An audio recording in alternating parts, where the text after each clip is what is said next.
If you were to ask me the first or second time that we had achieved this goal, I suspect that the answer would have been significantly different. Both Alexi and I had left large public institutions, and when we made the list the first couple of times, it felt as though we were vindicated for making the decision. But 17 years later, and I think it's our 8th time on the list, it's really a validation of the employees' efforts. We get to sit here and take credit for the efforts of 140 people who do things every day that allow us to be as successful as we are. Family culture. You have your different personalities in the family, but we all work towards the common goal of the family having an impact on the community.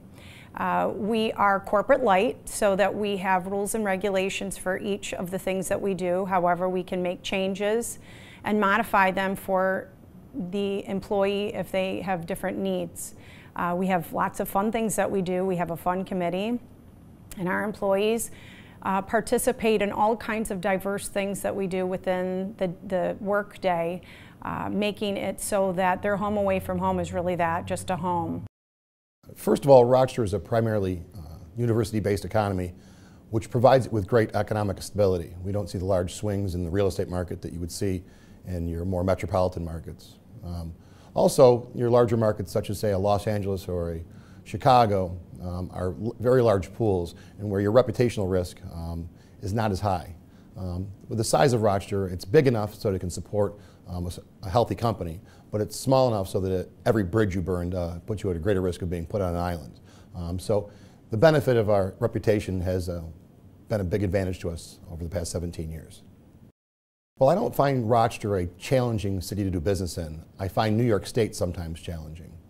And that has its benefits as well as its problems. The benefits of working in New York State are that the regulations are so high, it's a barrier to entry for many of our competitors. Oftentimes we will engage a vendor to provide a service for us, only to find out later that that vendor won't do business in New York State because of the regulatory risks.